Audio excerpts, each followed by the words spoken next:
Média, les experts.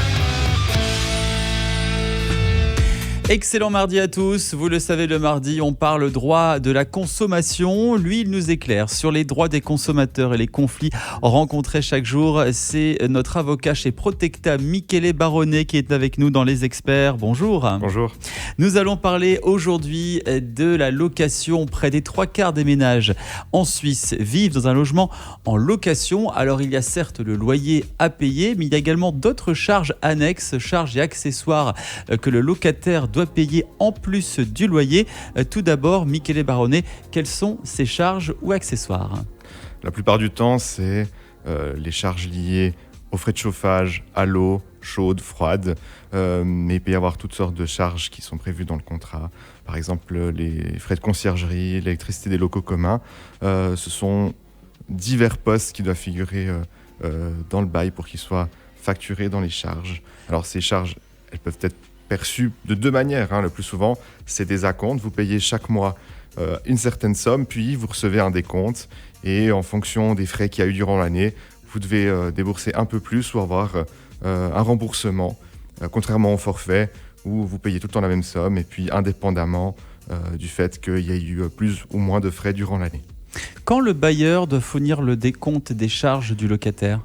Alors, une fois par année, généralement, l'exercice termine le 30 juin, le plus souvent. Ça dépend, il n'y a pas de règle fixe.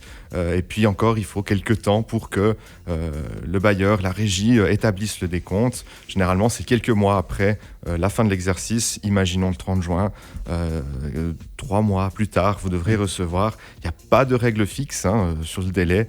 Ça dépend du temps qu'il faut à la régie pour l'établir. Imaginons, je reçois le décompte et je souhaite par exemple avoir plus d'informations sur le montant détaillé des factures qui me sont adressées. Comment faire ? Alors c'est déjà un droit, surtout, ça s'appelle le droit de regard du locataire, celui justement d'aller vérifier, contrôler tous les justificatifs, toutes les pièces qui composent le décompte de charges pour vérifier si c'est correct, si ce qui a été facturé pouvait être facturé selon le bail, et puis pour vérifier justement si ce que vous devez est correct ou s'il ne devrait pas y avoir un remboursement ou une modification. Je reçois le décompte de charges et je souhaite contester le montant qui est inscrit. Quels sont les recours ? La première chose à faire, c'est justement demander à la régie de pouvoir consulter les pièces. Vous devez aller sur place, chez la régie. Vous ne pouvez pas prendre le classeur chez vous. Il n'y a pas d'email ou de... Ils ne vont pas vous l'envoyer par email. Souvent, c'est volumineux, donc il faut aller sur place. Okay. Et à ce moment-là, ils vont vous montrer les pièces, vous posez vos questions et puis vous essayez de comprendre s'il y a effectivement une erreur ou pas.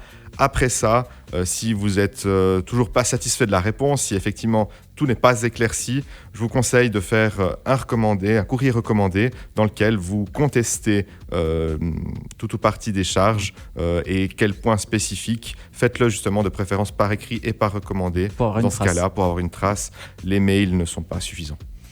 Quel type de frais ne peuvent être inclus dans les charges selon le bail ? Alors là, il faut vraiment regarder votre bail. Généralement, il y a toujours les frais de chauffage, d'eau. C'est au cas par cas. Non, généralement, il y a toujours le frais de chauffage et eau. D'accord. Il y a pratiquement toujours ça. Et puis après, tous les différents points qui sont facturables doivent être inscrits dans le bail. Donc, il y a souvent une liste où des cases qui sont cochées ou non. Vérifiez ça. Des simples conditions générales, très génériques, ne suffisent pas. Il faut vraiment qu'il y ait cette liste claire sur ce qui vous sera facturé pour que vous puissiez le savoir et l'anticiper. Donc faites très attention, si vous êtes notamment locataire, vous avez le droit de demander le détail de ce que nous payons, notamment en ce qui concerne les charges ou les frais accessoires en plus de notre loyer traditionnel. Merci Michele Baronnet pour ces éclaircissements. Notre voix des experts chaque mardi. On va se retrouver la semaine prochaine pour d'autres conseils en ce qui concerne nos droits. On vous souhaite une belle soirée. Merci. Aime le média où tu veux, quand tu veux.